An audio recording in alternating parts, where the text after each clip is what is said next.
अस्सलाम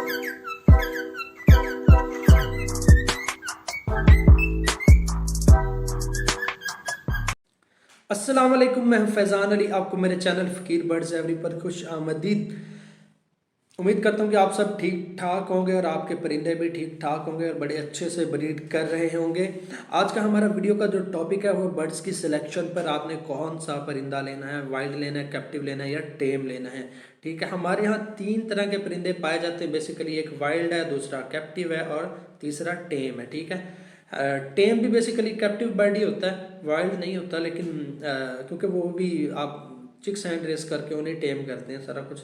ठीक है, लेकिन हमारे यहाँ तीनों पर डिफरेंट लोग ना तबसरा करते हैं, मुख्तलिफ किस्म के आपको लोगों की राय देखने को मिलेगी। अच्छा, मैं आपको सबसे पहले इन तीनों कैटेगरीज के नेगेटिव और प्लस पॉइंट बताता चलूँ और एंड पे हम कंक्लूजन निकालेंगे, यानी कि अपनी बात का जो भी है नतीजा निकालेंगे कि हमें कौन सा बर्ड लेना है। अच्छा, सबसे पहले आते हैं वाइल्ड बर्ड पे। वाइल्ड बर्ड के जो प्लस पॉइंट है वो क्या है? अगर आप वाइल्ड बर्ड खरीदते हैं तो उसका इम्यून सिस्टम बहुत स्ट्रॉन्ग होता है, क्योंकि वो जंगल में पैदा हुआ होता है, कुदरती माहौल में पला बड़ा होता है और उसने जंगली खुराकें इस तरह की खाई होती हैं, तो उस पर सर्दी गर्मी, क्योंकि उसने सर्दी गर्मी सारा कुछ जंगल में ही फेस किया है।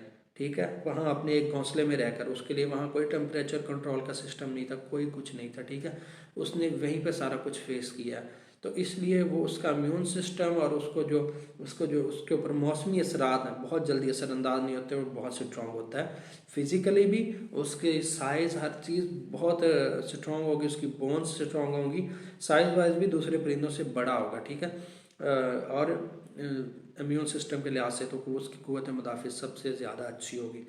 दूसरे नंबर पर हमारे पास आता है कैप्टिव बर्ड। कैप्टिव बर्ड, अच्छा पहले इसकी तो मैंने सॉरी आपको प्लस पॉइंट बताएं वाइल्ड बर्ड के। अच्छा, अब इसके मैं आपको जो नेगेटिव पॉइंट बताता चलो।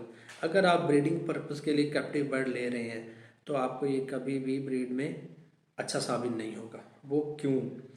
कैप्टिव बर्ड है, जंगल में रहता है, आज़ादी का आज़ाद माहौल का आती है, वो उसको आज़ादी चाहिए होती है। जब आप एक आज़ाद माहौल में उड़ने वाला परिंदा जो कभी कहीं से कुछ खा रहा है, कभी कहीं से कुछ खा रहा है, जाकर अपने मतलब की चीज़ें खा रहा है, फिजिकल एक्टिविटीज़ कर रहा है, इतने खुले माहौल में, इतनी अच्छी आबो हवा में, उसको ला के पिंजरे में डाल देंगे जब आप, तो वो स्ट्रेस में आ जाएगा। जब परिंदा स्ट्रेस में आता है तो फिर वो ना अच्छी ब्रीड करता है, ना अच्छे से खाता पीता, ना कुछ भी नहीं करता। ठीक है, तो हो सकता है कि आपके पास उसकी डेथ रेशो भी ज़्यादा है वाइल्ड बर्ड में, क्योंकि वो सख्त जान तो है, लेकिन जब वो अच्छे से खाए पिएगा नहीं तो बीमार पड़ना शुरू हो जाएगा।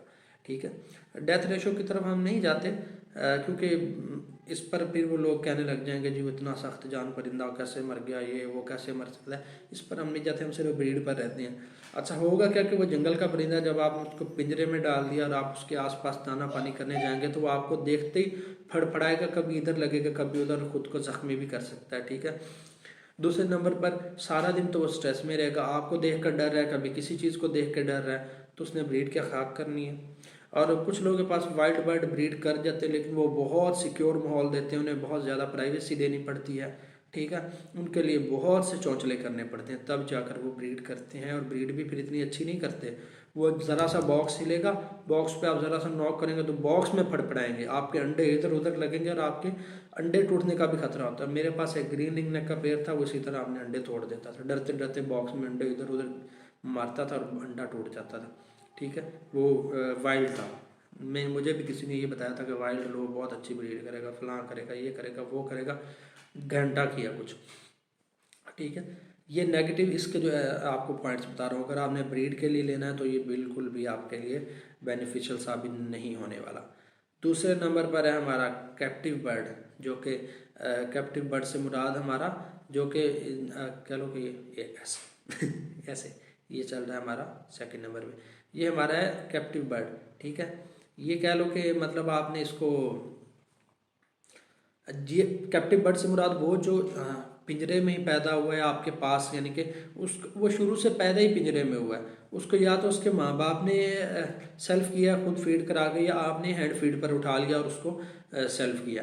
ये दोनों कैप्टिव बर्ड ही होते हैं। ठीक है, लेकिन ये जो माँ बाप ने सेल्फ किया वो बहुत अच्छा होगा,